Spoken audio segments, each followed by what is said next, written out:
Greetings, it's HawgDawg from the MSFlights.net group, and today we're here to talk about FSSuperTweaker, a program that I have released today to the MSFlights.net group. Tomorrow it will be released publicly through Steam and through some other communities such as Eastern Hops, Boston Virtual ATC, some of our other friends.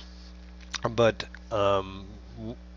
what SuperTweaker is SuperTweaker is an application that tweaks and sets the options for your FSX config file to better your experience while flying around in FSX. Without further ado, we'll fire up the application. This is SuperTweaker. Now, for those of you who have seen or have installed FSTweaker, which was SuperTweaker's predecessor, you would notice that this page, the very first page that comes up when you get into SuperTweaker, is almost identical to the FSTweaker. And the difference being there's an additional tweak down here of texture bandwidth, which I forgot with Tweaker and added in SuperTweaker. But other than that, the front page looks pretty much the same. If you have not seen Tweaker, and this is your first viewing of SuperTweaker, let me briefly take you through the front page here. At the top in the corner, you have the option of selecting which version you want to tweak. If you have both the boxed edition of FSX and the Steam edition of FSX, it allows you to tweak either one. Of course, you can't tweak them both at the same time because, well, they don't use the same FSX config file. And you really don't want them to use the same FSX config file because there are differences. For one thing, when you select the Steam edition, you'll notice some tweaks disappear. And it's because those tweaks are not necessary in the Steam edition, but they are still necessary in the boxed edition in order for you to get the best performance out of it. And now by performance, you know, a lot of people think of that as frame rates, which I agree, frame rates are great, but to me, my flying experience in FSX is all about the visuals that I see, the approach, the trees, the buildings. You know, I want it to look real. I want the quality of my scenery to be better than the performance, if that makes any sense. Of course I want good performance, but I also want to find that balance between performance and it looking good, and that's what FSSuperTweaker will allow you to do.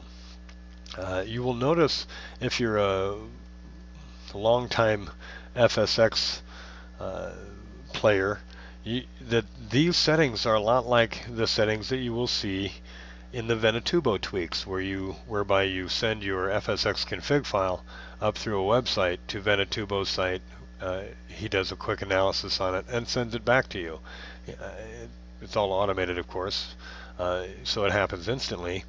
But then you have to copy that FSX config file back into your where it's stored on your system.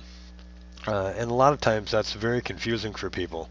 So FSSuperTweaker, as well as Tweaker, basically does the same thing that Venatubo does for you, but it does it graphically on your desktop so that you can go in and make changes anytime you want to, inject them, and they're just instantly done, and you don't have to copy files or do any of that. In fact, FSSuperTweaker doesn't even ask you where your files are located. It automatically knows where your files are located. There's no option in Tweaker to tell it where your FSX is, and that's because it doesn't care about the location of your FSX root files. It actually goes after and looks at the location of your FSX config file, which is stored in a different place.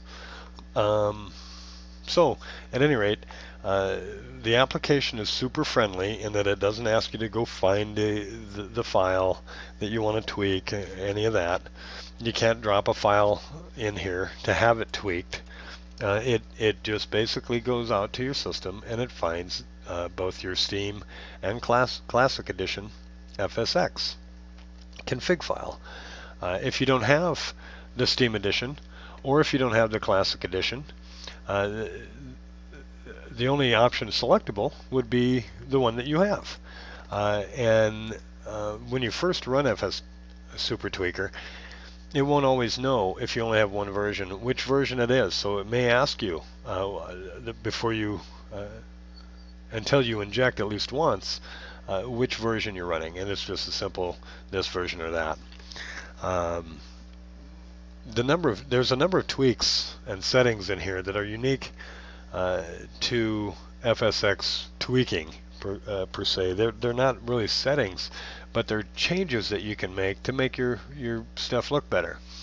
There's a number of selectable checkboxes over here. There's a number of sliders over here that tell you, or that allow you to set different things like the texture size, the level of detail radius, the small part reject radius, and these are all important tweaks, and I'm not, that's not what this video is for. I will create a manual for this application that tells you about those tweaks and what they do. But if you want to know when you're in the application, all you have to do is move your mouse over the cursor or the slider or the box, and it'll give you some information about what that tweak is for. So if you don't know what you're doing, you can either do that, or you can come up here to Easy Tweaker.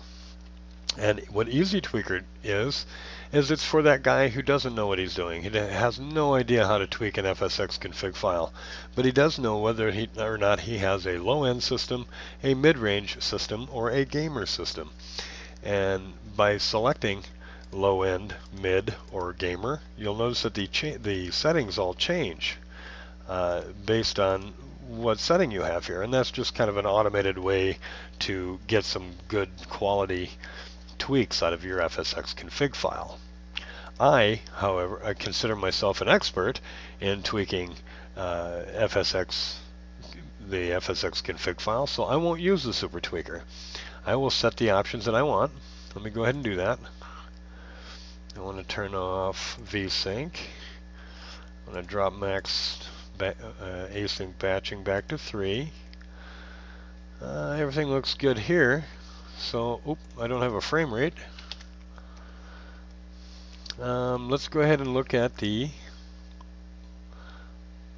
next tab. There are 3 tabs here that of changes that you can make in FSX. One is the tweaks, and those are the unique settings. These are the options. The options are those same options that you get when you go in-game and you go into options, and you can check all this stuff like use DirectX 10 preview and anti-aliasing and all that stuff. And all that's in here, except the anti-aliasing. I didn't allow you to turn that on in Tweaker because most video cards handle the anti-aliasing fairly well on their own without the FSX version of anti-aliasing. But there are a number of settings in here. Again, you can see all the settings that you see in FSX itself for options. And there are some here that you won't see in the FSX options because they just didn't give you an option for it. Like, for example, the brakes indicator, that little red your brakes are on indicator in the bottom left-hand corner when you're applying your brakes. I don't need a brake indicator to tell me that I'm pulling my trigger, so I turn that off, and you can turn that off by simply unchecking it. Your parking brake indicator, whether or not you're paused, whether or not you're slewing, your stall indicator, all the little overspeed. A good buddy of mine said, "Well, great, that's a good reason to speed." I said, no, that's not a good reason to speed, because if you look back over here, engine stress can cause damage as well as aircraft stress can cause damage to the aircraft. So you don't want to hold overspeed if you're going to come over here to the sliders page and turn on engine stress and aircraft stress. Anyway, there are additional changes in the weather. There are all the settings that they give you in FSX options are here, and then there's some that aren't. Like, for example, wind gust time. How much time wind gusts will affect your aircraft. And you can set the minimum amount from 0 to 25 seconds and the maximum amount from 25 seconds all the way up to 500 seconds, which is the default, which is a long time. The default minimum is 10 seconds. So I'll go ahead and set them to default. You can also set the amount of wind that you get when you get hit in the side. For example, yeah, so you adjust the amount of wind that you get in knots. Like the minimum here I have set now at 16 knots, and the maximum I can set between 1 knot and 300 knots, which actually the maximum in FSX I believe is 199, but I took it up higher than that because I couldn't verify that information, so I wanted to set it higher so that I could eventually verify it and then make that modification. There's a turbulence effect. The turbulence effect is how much turbulence, how much you feel the turbulence that you know, an aircraft, the wake of turbulence that you run across. And by default, FSX sets this setting to 1.0. 1.0 being normal amount of feeling of the normal realism and feeling of turbulence. And you can, through this slider, you can take that all the way down to wimpy or off, so you don't feel any turbulence at all.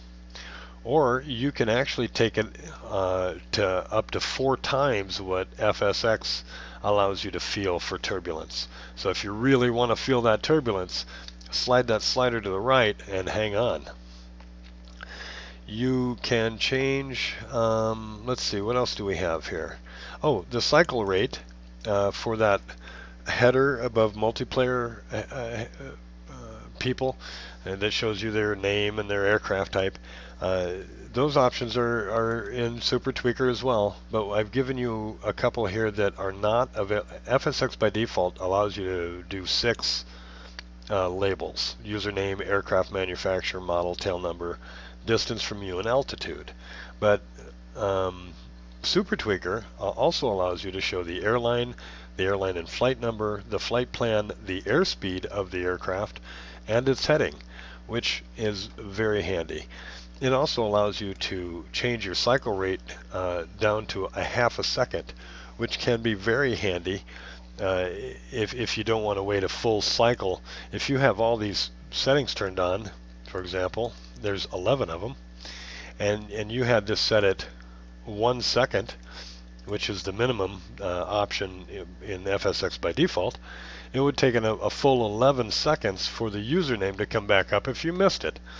But by setting it to a half second, and I wouldn't be running with all these on, I'd be running with maybe, I don't care, well, tail number was nice to know, but I may be running these. So a half second would cycle this 1, 2, 3.5 seconds before the name rolls around. And you might want to play with that setting to see how well you like or don't like the half second cycle rate. But I did put it in there as an option because I enjoy using it. Also on the side over here, you can notice the visual effects. I have them all checked, and when I have them all checked, this green bar between quality and performance is all the way over to quality. And that's because when you uncheck these, the more of these you don't have running, the better your FSX runs. And they're weighted by how much the particular visual effect affects the quality versus performance, like light bloom effect. Light bloom effect has a huge performance impact on FSX, so it actually occupies a good 40% of that visual performance bar. Turning those back off, turning that on,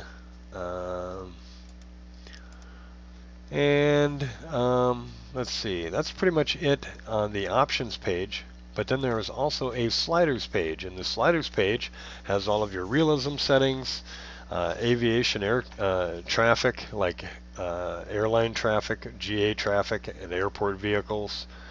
Has all your land and sea traffic, your quality sliders for effects, texture, image quality, sound. Now this is a new one. This option also is not available in options by FSX by default, but you can actually increase your AI sound quality so you get better sound. You can actually increase it up to 7.1 surround sound, which is very nice. I don't know why they didn't give you that option in the options. Okay, so we're going to talk a little bit about the engines and how you can set the stress level, in the aircraft stress and how it affects the aircraft. Damages and crashes are in here. Let's see. Miscellaneous realism effects like G effects, gyro drift, auto rudder. And again, if you put your mouse over each one of these, it kind of tells you what they're for. You'll notice if you look over here at unlimited pilot or unlimited fuel, for example, when I put my mouse over it, it says for wimpy pilots, and that's what I wholeheartedly believe. I believe if you're not getting gas, you're not really participating in the experience. But anyway, I also gave you the option of setting your max trees per terrain cell and max buildings per terrain cell, and by default, FSX will allow you to have 4,500 trees per terrain cell. I can't tell you how big a terrain cell is because I didn't look that deep into it, but what I have discovered is that if you're having performance issues, you can lower that maximum trees per cell from 4,500 all the way down to, in Tweaker, 50 trees per terrain cell.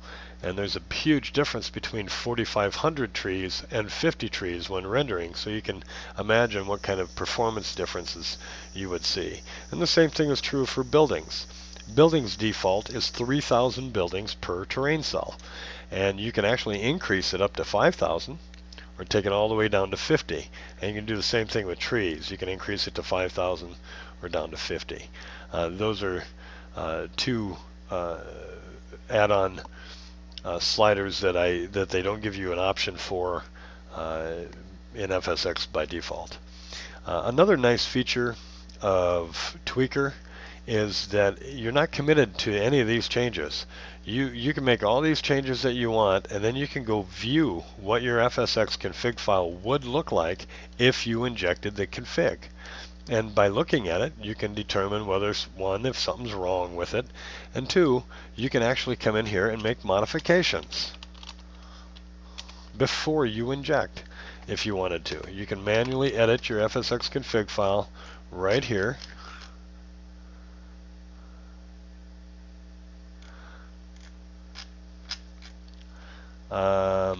Not that I want to. I have nothing to manually edit because all the tweaks that I want are in here. So I'm going to go ahead and inject this config. And when I do, you'll notice you get this little message that says injection complete.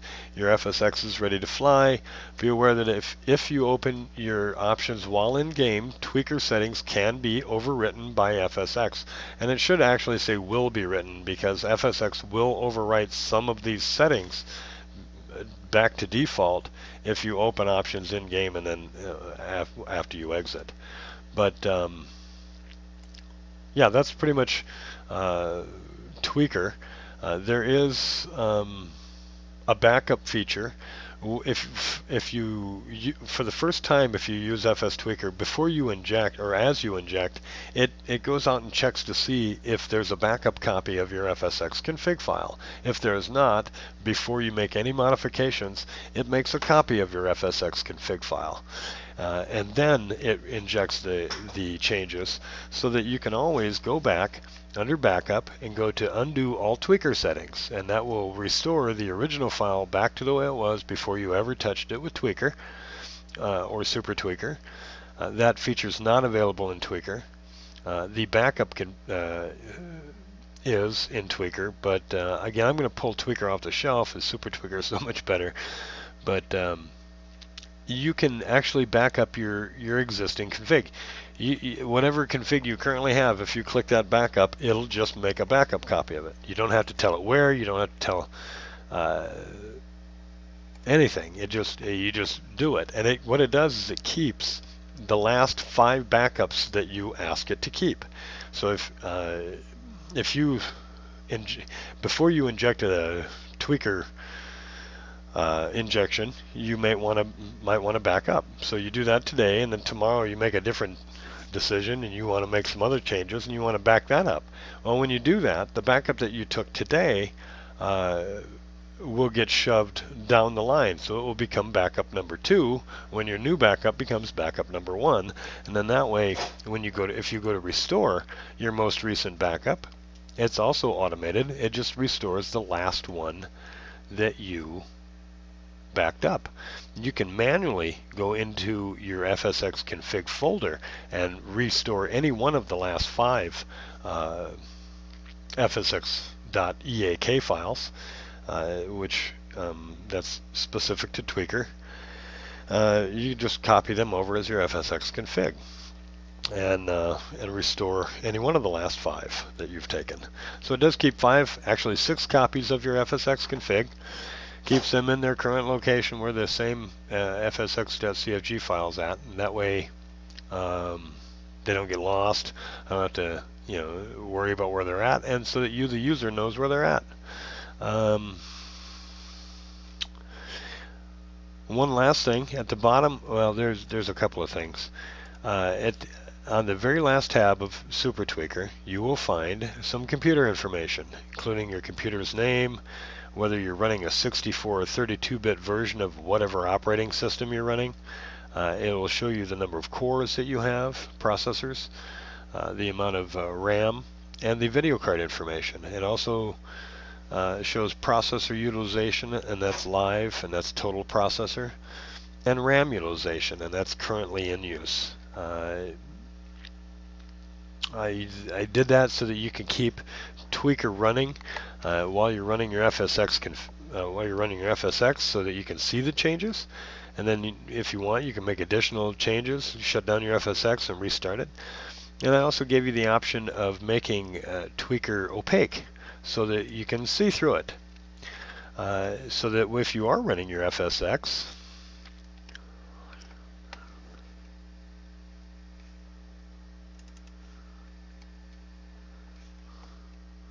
it will, sorry, it popped up on another window. Give it just a second to come up, and I'll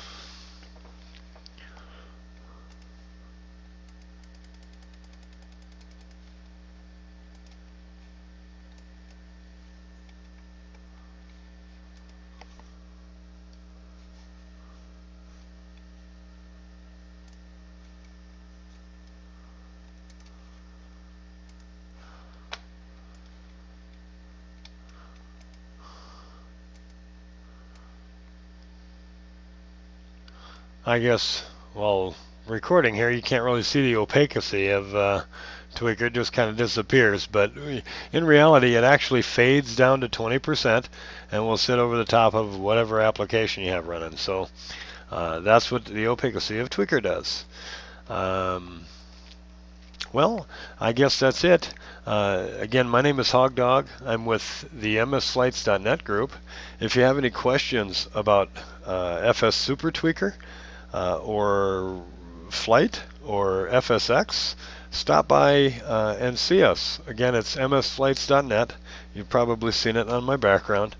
I'm usually in TeamSpeak there. If you want to come talk to me about FSX or anything in general, just stop on by. And thanks for watching.